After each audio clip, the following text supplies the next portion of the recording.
Kita berjumpa lagi di Podcast Palu bersama saya Roni Sandi. Assalamualaikum warahmatullahi wabarakatuh. Selamat malam. Apa kabar sahabat podcast? Dan pada malam hari ini kami berada di kantor Siko Lamumbine. Ya. Dan di sebelah kanan saya sudah ada narasumber hebat, perempuan hebat menurut saya. Ya, politisi perempuan Kota Palu, siapa yang tidak kenal Kaneng, ya. Mulai dari dulu aktivis perempuan, aktivis perlindungan perempuan dan anak, sekarang di DPR Kota Palu. Apa kabar Kaneng? Saya panggil Kaneng ini. Mutmainah corona, kami akan panggil Kaneng. Iya. Apa kabar? Apa kabar? Alhamdulillah baik.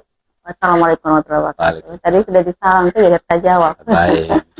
Akhir-akhir ini Kaneng semakin sibuk, selain karena dia juga unlek. Iya.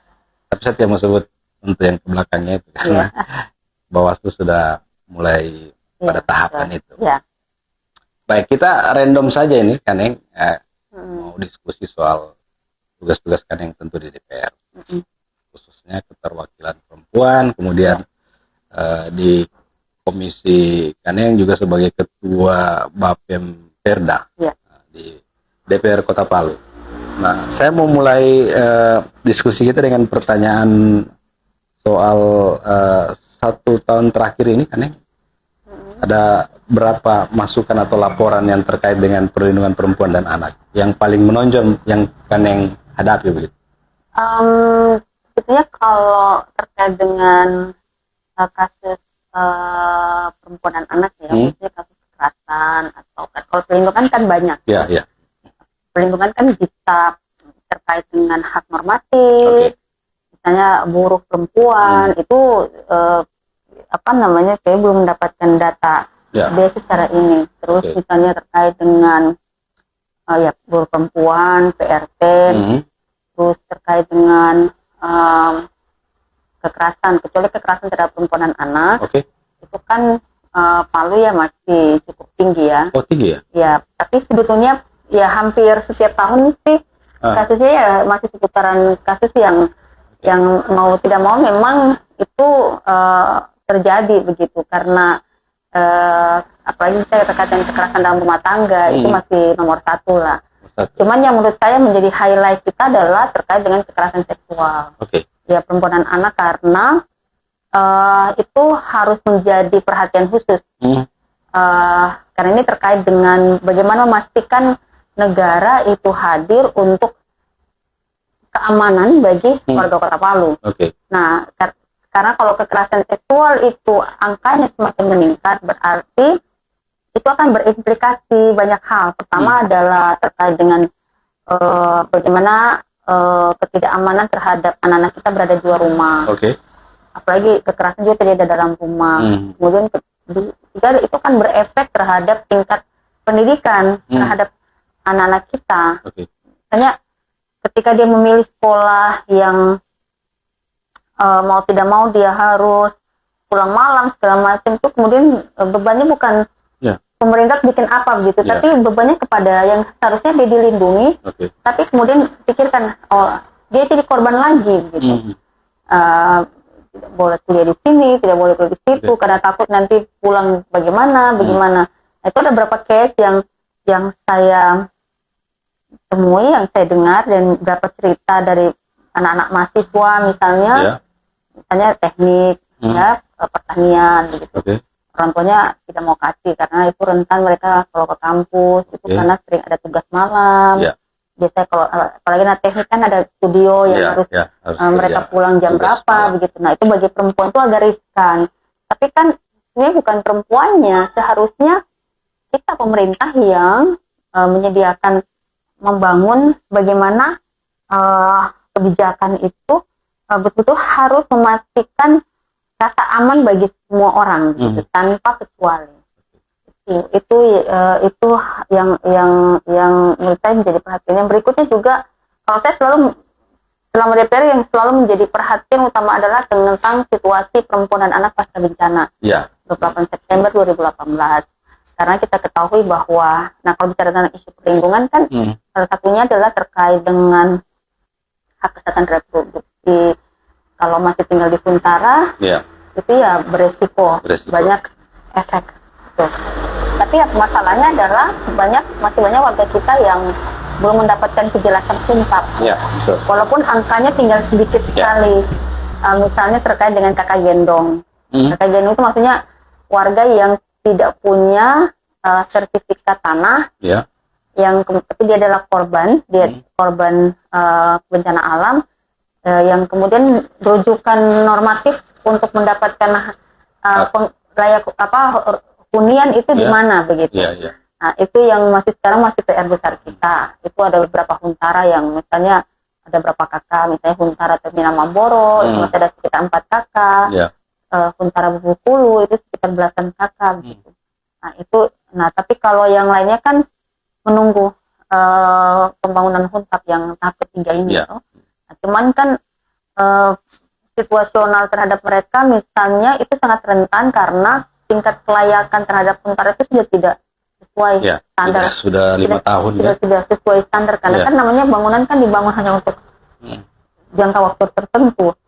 Terus fasilitas publik tidak bisa mendukung. Otomatis misalnya kayak di huntara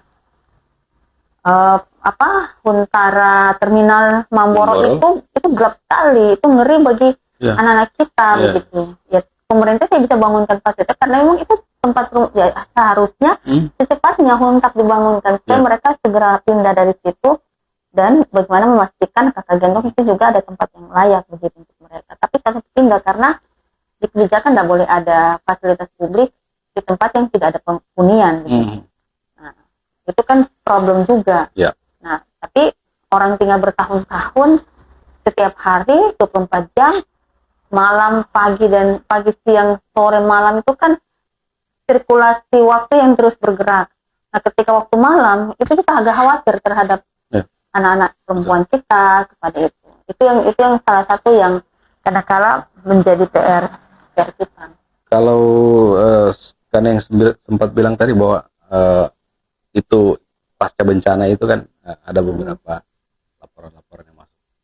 Kalau di sekarang ini ada penurunan atau karena sudah banyak yang masuk huntap, atau ada laporan terbaru terkait kekerasan seksual kemarin di huntara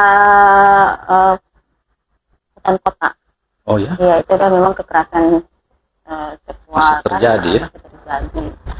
Tapi kalau dibandingkan dengan wilayah lainnya mungkin masih besar di tempat lain sih.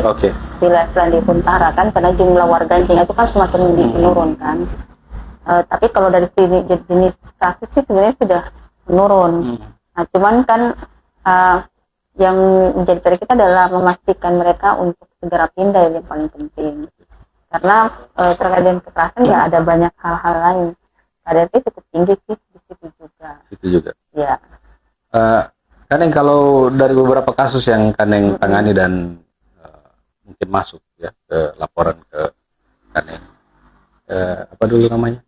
Apa sebenarnya yang harus diperkuat oleh keluarga dan juga pemerintah? Karena baru-baru kemarin hari apa ya itu ada kasus yang sempat ramai seorang bocah itu, tapi ternyata tidak terbukti toh. Nah, jadi ada istilahnya ancaman buat anak-anak ini tentang kekerasan seksual. Apa yang harus diproteksi itu kan ya? Kali ini saya jadi perhatian khusus kasus almarhum Abdul Rahim ya. Ketika kasus ini ada, saya langsung membuat pernyataan komitmen saya sebagai wakil rakyat untuk bagaimana pengawasan saya terhadap, pertama adalah penegakan hukum. Bagaimana tidak ada tebang pilih, bagaimana ada transparansi yang dilakukan oleh kepolisian, utamanya yang saat ini lagi, karena masih berjalan di kepolisian ini kan. Nah, tapi saya percaya bahwa Polresta Palu itu bekerja sesuai dengan kinerja dan mereka bekerja sebaik mungkin. Gitu. Cuman untuk menghindari supaya tidak ada masuk angin. Ya kan kita tidak kan, walaupun sebaik mungkin institusi kan tidak bisa mengatur oknum di dalamnya kan, maksudnya person-person. Betul, perlu pengawasan eksternal ya. Nah, jadi selain internal untuk mengawasi kinerja aparatnya, ya kita juga sebagai wakil rakyat juga harus mengawasi juga gitu, memastikan bagaimana transparansi dalam proses penanganan kasus ini itu benar-benar betul-betul berasaskan pada akses to justice gitu, akses keadilan bagi korban. Apalagi menurut saya kasus ini cukup unik karena fenomenanya adalah anak yang hitungan jam kemudian begitu cepat dia kehilangan nyawa ya dalam hitungan jam, seperti salah 2-3 jam dari dia pergi bersama pelaku. Dan kemudian adalah yang menjadi yang menjadi perhatian saya juga adalah bukan hanya terkait dengan apa yang dialami oleh korban, tapi fenomena kekerasan yang dilakukan oleh pelaku. Menurut saya ini harus menjadi highlight bagi pemerintah. Harus pentingnya kenapa transparansi terhadap kasus ini itu bukan sekedar dalam proses penegakan hukum, tapi itu harus menjadi rekomendasi bagi kita semua, pemerintah, kami di DPR, masyarakat, untuk jangan ada kasus yang begini terjadi lagi. Akar masalahnya itu apa? Itu harus menjadi perbincangan, harus menjadi diskusi di mana-mana, yang kemudian itu menjadi catatan khusus kita, sehingga ketika kita menyusun kebijakan ke depan, berarti ini yang harus dilakukan oleh pemerintah. Karena kalau ada kasus ini berarti ini agak, walaupun ini case ya, sangat case sekali, maksudnya ini kasuistik sekali gitu. Tapi ada situasi yang mungkin itu terjadi yang membuat apalagi saya juga orang tua ya, punya anak, mengagetkan kita bagi para orang tua ketika ada anak yang berperilaku seperti itu. Kemudian dia bisa menghabisi nyawa orang lain itu dengan begitu mudah, tanpa ada rasa takut, tanpa ada rasa bersalah. Itu berarti ada problem di situ. Nah, saya khawatirnya orang seperti ini itu mungkin bibitnya itu bisa terjadi kepada anak yang lain kalau kita tidak belajar apa pembelajaran dari kasus ini. Itu yang menurut saya menjadi banyak pertanyaan yang harus dipecahkan. Pemecahnya apa? Ya seharusnya kepolisian tidak boleh terburu-buru untuk memberikan kesimpulan terhadap kasus ini, ya kan? Dan penanganan harus khusus. Tidak boleh berdasarkan pertanyaan-pertanyaan di BAP, kemudian kita mengambil kesimpulan bahwa kasus ini adalah kekerasan, tidak ada kekerasan seksual di dalamnya, yang itu menyakitkan bagi keluarga korban menurut saya. Itu jadi menurut saya tingkat kehati-hatian untuk menyampaikan dalam bagaimana kasus ini terjadi itu penting. Nah, kalau misalnya karakteristik daripada pelaku ini sangat susah untuk diangkat, sebaiknya kita harus meminta masukan dari pihak lain, misalnya perlu pengadaan psikologi forensik untuk bisa menggali secara mendalam, walaupun itu butuh waktu kepada pelaku. Karena yang paling penting yang kita butuh itu kan informasi sejujur-jujurnya. Bagaimana, kenapa, siapa, seperti apa begitu. Kenapa sampai begitu, supaya kita bisa mereview anak ini tumbuh kembangnya bagaimana. Kenapa dia menjadi, apakah tanda kutip psikopat atau apalah misalnya. Saya juga belum bisa mengatakan dia psikopat atau seperti apa, karena kita belum tahu titik jelas kasus ini. Tapi kita bisa mereview kembali, kemudian kita menganalisa, oh anak ini mungkin punya masalah terhadap masa lalunya, yang mungkin itu kemudian menjadi memicu menjadi karena tidak dipecahkan, tidak diselesaikan, sehingga dia kemudian menjadi pelaku. Karena pengalaman saya sebelum di DPR itu saya bersama menangani banyak kasus gitu ya, maksudnya organisasi yang saya urusi sebelumnya, ya rata-rata orang melakukan kekerasan itu biasanya ada problem terhadap masa lalunya. Nah, ini yang harus dipecahkan supaya kita para orang tua itu mulai mengecek keluarga kita. Jangan-jangan gitu. Atau misalnya pola bergaul, pola lingkungan yang ada itu anak ini mungkin sudah sehat dulu. Oke, Gitu. bisa jadi. Itu juga harus dilihat Didalami ya. gitu. Karena anak umur 16 tahun memasuki 17 tahun berteman dengan anak kecil.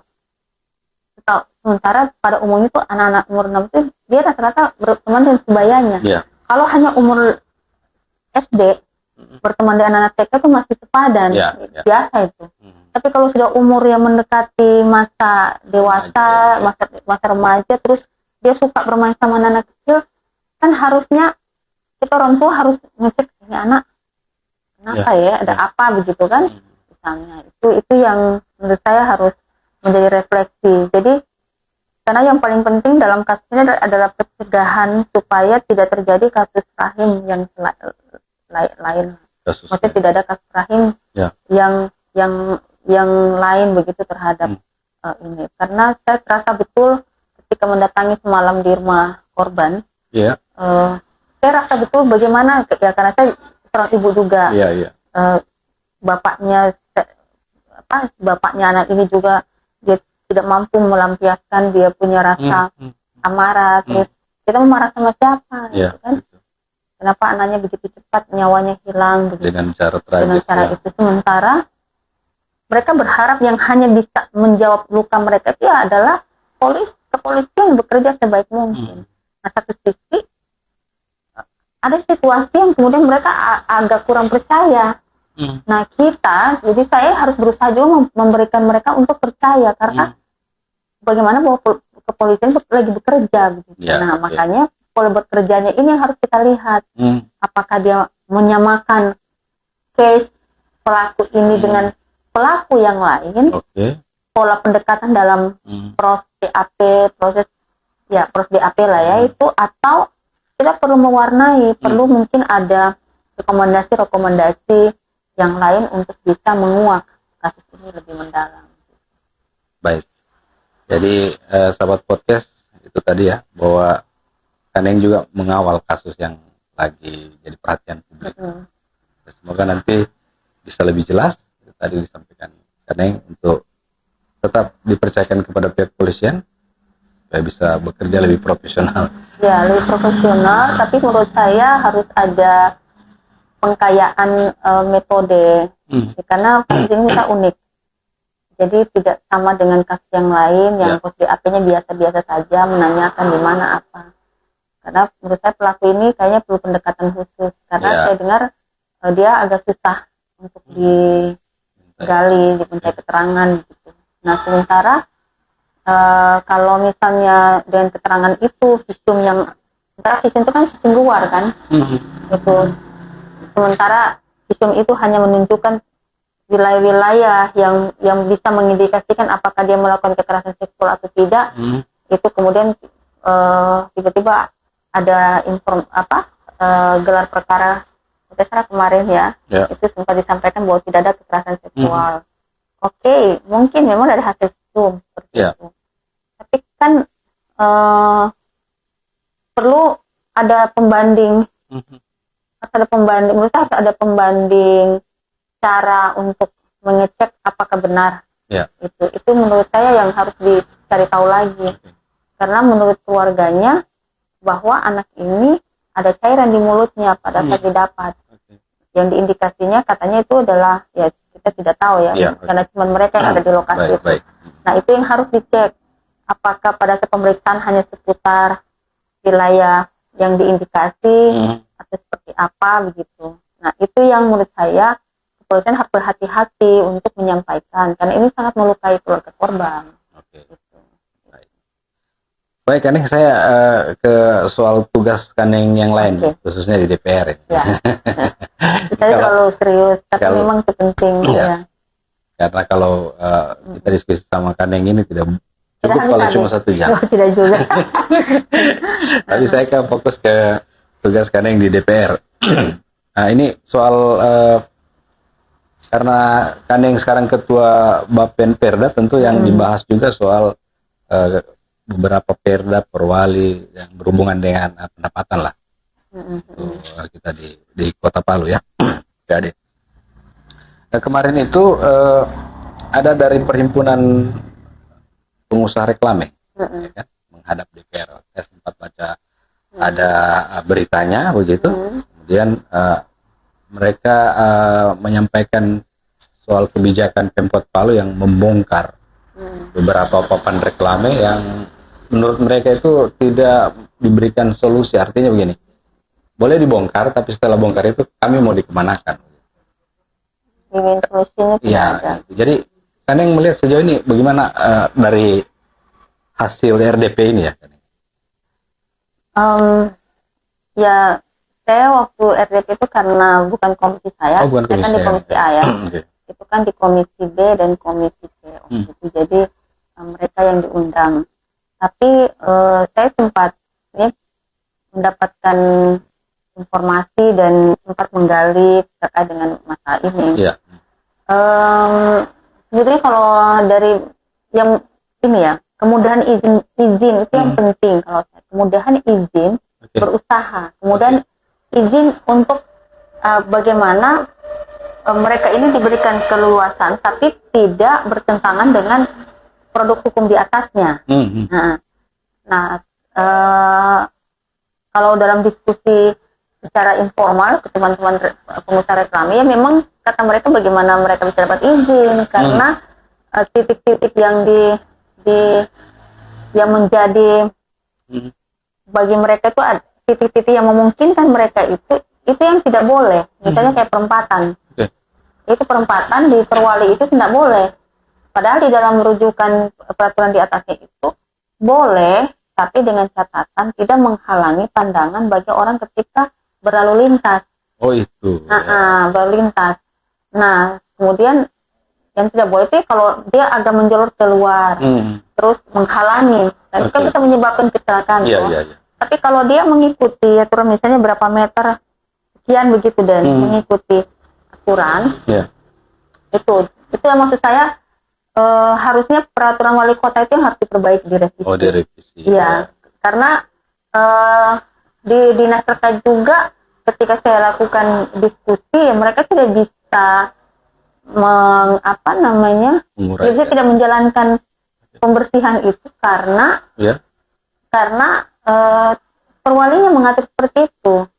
Jadi memang jalan tengah harus perwalinya yang harus dirubah. Peraturan wali kotanya yang harus dirubah untuk memudahkan, yang penting tidak mengganggu. Karena titik-titik reklame ini kan juga hampir banyak diambil begitu kan. Nah, itu kemudian kedua batasan jumlah. Itu penting supaya semua pihak-pihak yang punya usaha itu jangan ada dominasi titik begitu. Misalnya ada satu perusahaan tuh dia semua yang punya, yang lain mana tempatnya, ya kan? Maksudnya diatur lah, misalnya maksimal misalnya 10 titik untuk satu, supaya ada titik lain, karena yang lain itu sudah tidak bisa lagi titik ini sudah ada ini, titik ini sudah ada ini. Itu yang maksud pengaturan tata ruangnya itu yang harus diperjelas. Itu kemudian memudahkan untuk ini Nah, karena reklame ini salah satu pendapatan strategis daerah, karena salah satu ini masuk dalam 3 besar lah ya, maksudnya sebagai pendapatan yang cukup tinggi selain pajak restoran dan hotel begitu. Karena pajak salah satu itu kan pajak restoran, hotel, tambang galian C, MBLB ya, gitu kan. Reklame itu menjadi salah satu favorit ya Kota Palu gitu, bukan hanya Kota Palu di mana-mana. Bahkan di banyak-banyak daerah malah lebih kacau lagi tata aturan. Gitu. Tapi sebenarnya saya tidak setuju juga ketika kacau aturan terus kita merujuk situ. Ya Palu atur rapi lah, kemudian menurut saya pemerintah kota juga harus membuka diri untuk memberikan masukan. Kemudian tanyakan kepada para pengusaha mau kalian seperti apa.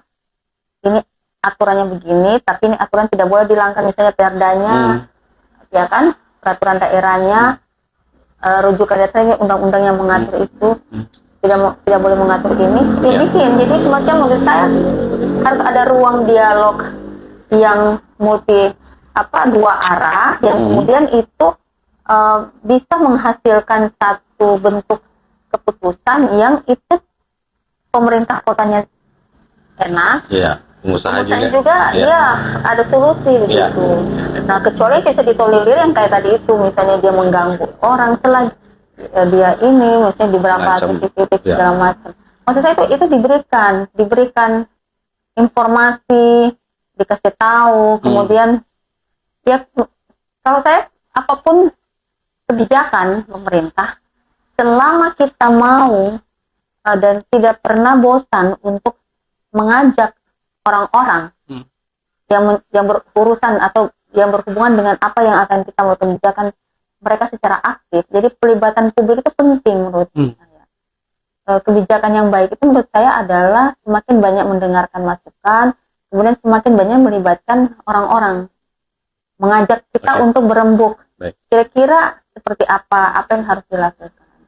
Ya, tadi kan yang sebutkan bahwa salah satu mungkin yang ketiga ya untuk PAD kita adalah pajak reklam ya. Kemudian dengan masalah ini agak terganggu, kemarin ada berapa dibongkar, itu bisa mengganggu juga nanti kira-kira untuk meningkatkan PAD pajak reklam ini, karena saya lihat dari beberapa yang dibongkar ini yang tidak ada izin sebetulnya kemarin. Oh begitu. Yang bikin, jadi sebenarnya mereka belum membayar, mereka jadi sebenarnya tidak menurun PAD, tapi tidak mengurangi tapi dia bisa menghambat peningkatan. Tidak mengurangi PAD sebetulnya, karena yang sudah izin itu membayar. Tuh kan orang bikin izin di reklam itu pada saat kita mengurusnya sudah dibayar di awal itu. Dibayar di awal itu memang. Jadi kemudian tahun berikutnya lagi memperpanjang bayar memang. Jadi sebetulnya itu tidak tidak berimplikasi terhadap penurunan PAD. Cuman ada potensial pendapatan kalau dipermudah izinnya, itu bisa meningkatkan pendapatan daerah begitu. Nah, itu yang menurut, tapi dengan catatan jangan ada dominasi. Misalnya ada satu perusahaan tuh sampai 20-30 dia. Menurut saya kasihlah semua pengusaha, kasihlah ruang ini kepada semua pengusaha. Tapi dengan catatan dia mengikuti aturan A, B, C, D itu. Tapi aturannya itu yang menurut saya masuk akal, yang bisa dipenuhi, ya kan? Ya tadi itu kan kayak perempatan tidak boleh, itu kan? Satu sisi mereka, kalau saya mereka proses tapi ada yang perempatan yang boleh. Terus mereka yang sudah izinnya dulu itu boleh. Terus kenapa tidak di semuanya begitu? Ya karena pas keluar perwali itu yang baru yang dibongkar itu, ketika mereka mengurus izin sudah keluar perwali yang baru. Jadi mereka terpental dengan aturan yang baru. Kalau yang sebelumnya kan masih aturan lama, setelah itu dipasang mereka tinggal bayar pajak toh. Yang pas yang baru ini yang dibersihkan itu. Padahal mereka, kita mau bayar pajak, bagaimana kita bayar pajak kalau tidak keluar izinnya. Gitu. Jadi memang rata-rata yang dibongkar itu adalah yang tidak ada izin. Tidak ada izin itu karena terpental dengan peraturan wali kota yang masih.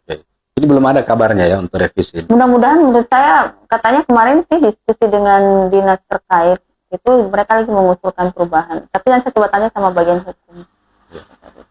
Karena mau genjot ini kan biar banyak orang dapat izin, banyak juga nanti PAD yang bisa didapatkan lagi kan.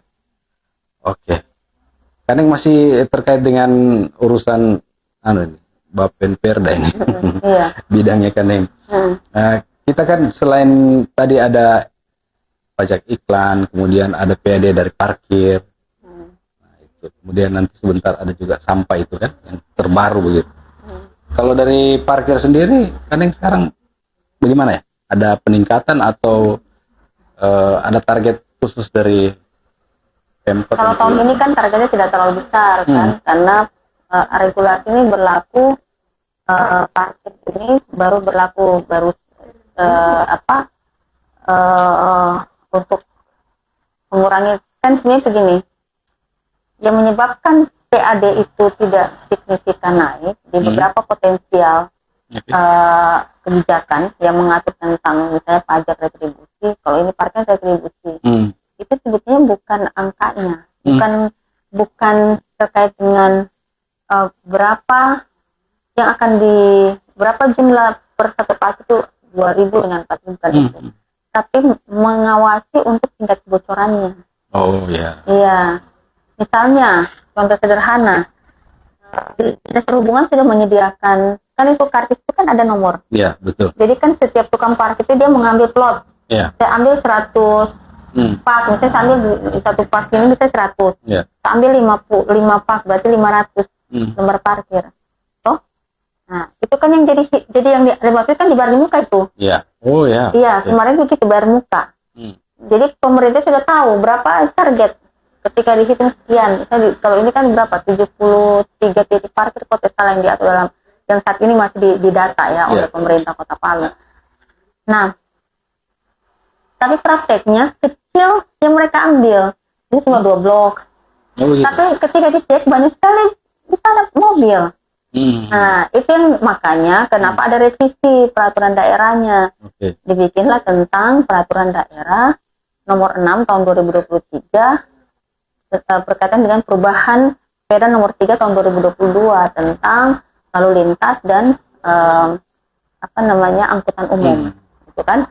Nah, Perda itu tidak bicara tentang retribusi, tapi dia mengatur bagaimana ketika ada parkir liar, ya kan? Parkir liar itu bisa ditertibkan.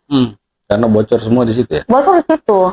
Bocor itu maksudnya yang paling itu adalah kebocorannya. Yang enak tukang parkir dan data perhubungan.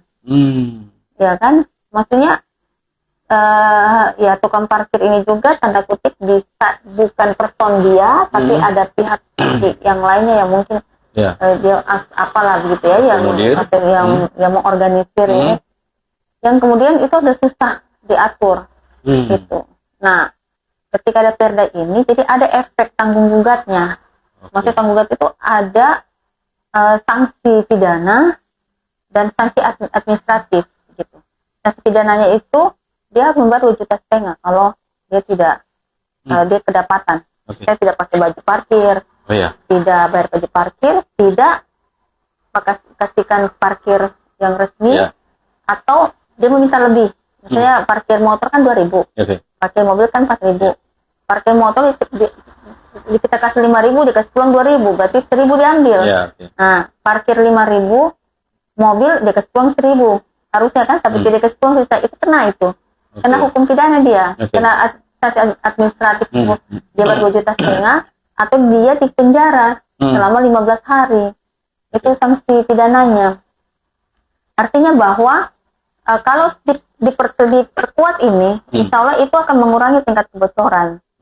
Nah, sehingga itu bisa berimbas bisa memberikan dampak untuk peningkatan PAD Kota Palu. Karena yang sendiri sudah mendorong apa untuk supaya tidak bocor lagi? Kalau di pemerintah kota mandat perda ini kan jelas akan ada satgas.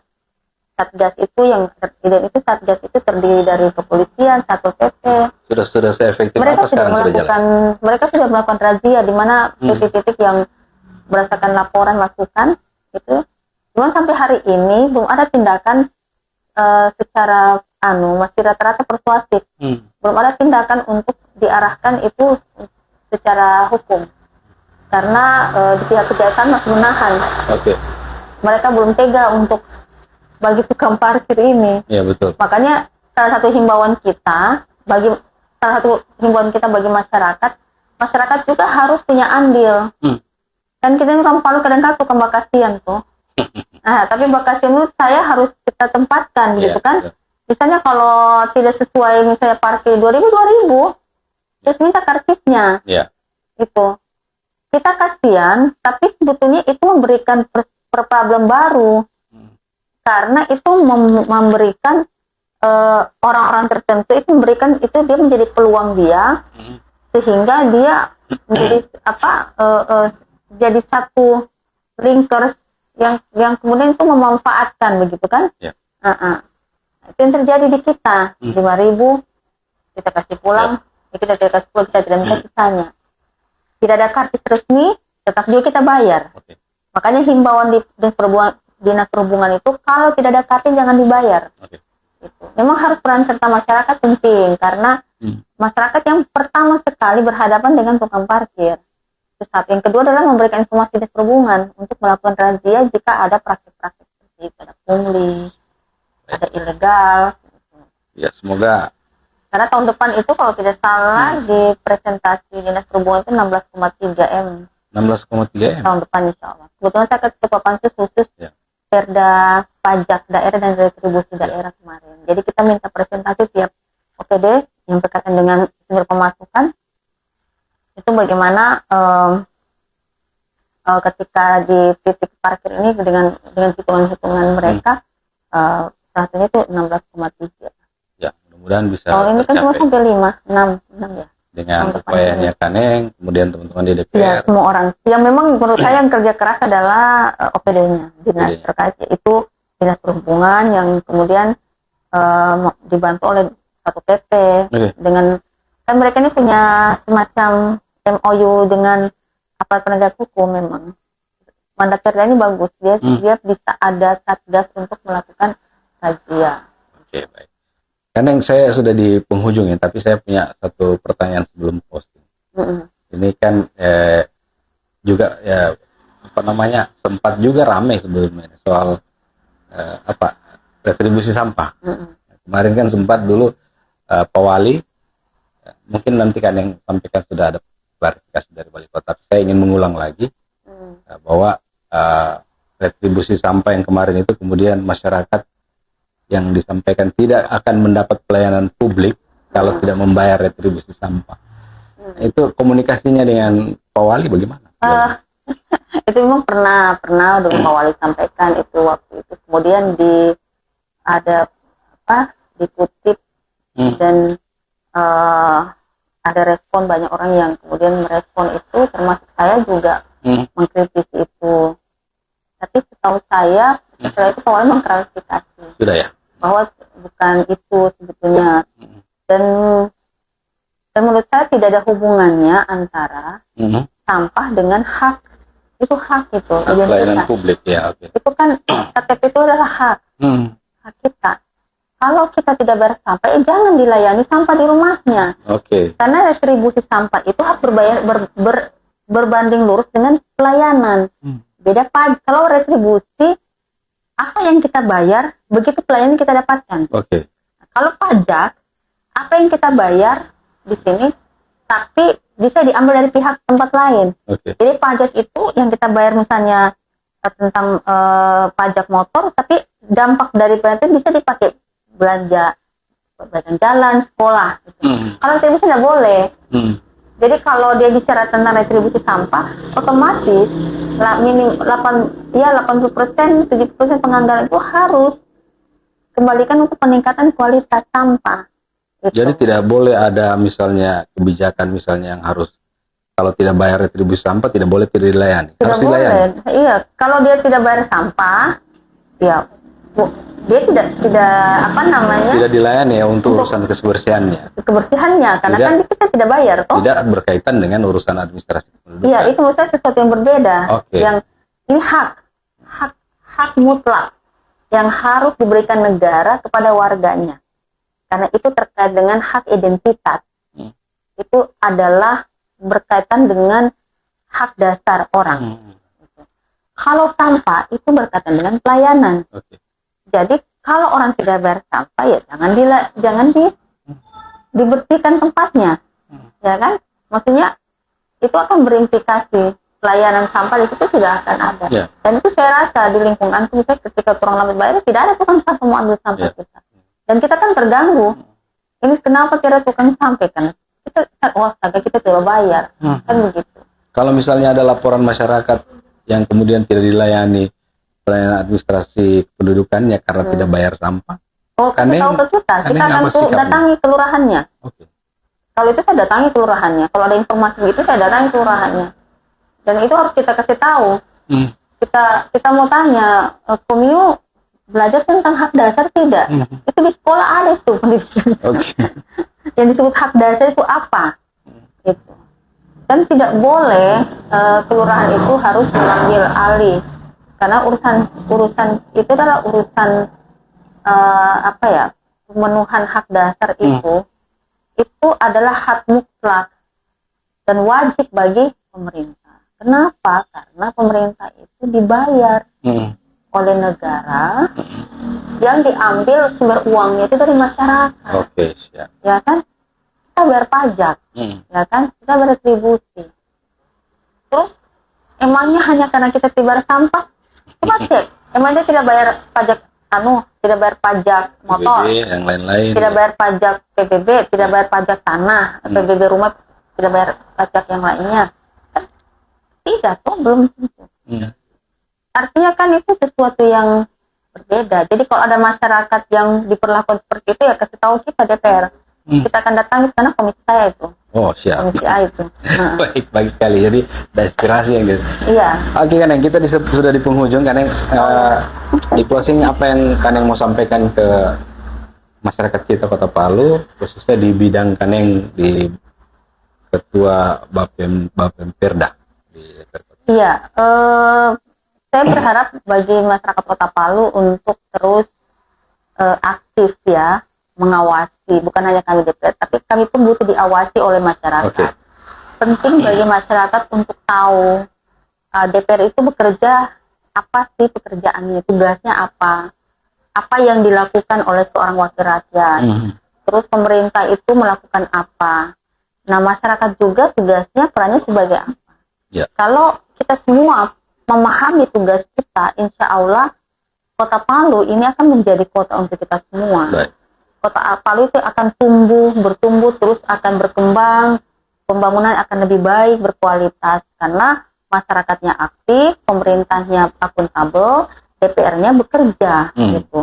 Nah, ini yang harus dikuatkan, sehingga kerja membahu ini berdasarkan tugas dan fungsi kita, baik sebagai wakil rakyat, baik sebagai pemerintah, sebagai pelayan masyarakat, baik sebagai warga yang melekat hak dan kewajibannya, ya termasuk ya juga kewajibannya adalah membayar pajak pada tepat waktu ya. Retribusi juga penting sebagai untuk menguatkan pelayanan pemerintah terhadap masyarakat Kota Palu. Baik. Terima kasih, Kaneng, atas makasih waktunya. Iya. Saya kira nanti di waktu berikut kita akan banyak lebih berdiskusi soal lain. Oke. Saya menunggu setiap saat. Baik. Demikian sahabat podcast Palu, kita sudah banyak berdiskusi tentang apa yang diprogramkan oleh Kaneng. Saya panggilnya Kaneng karena dulu waktu masih aktivis kami akrab memanggil dengan sapaan itu. Kita akan berjumpa lagi dengan podcast narasumber lain. Terima kasih sekali lagi buat Mutmainah Corona, Kaneng, anggota DPR Kota Palu, atas waktunya. Kita akan berjumpa lagi dengan narasumber lain di podcast Palu bersama saya Roni Sadi. Sampai buku dapat lagi.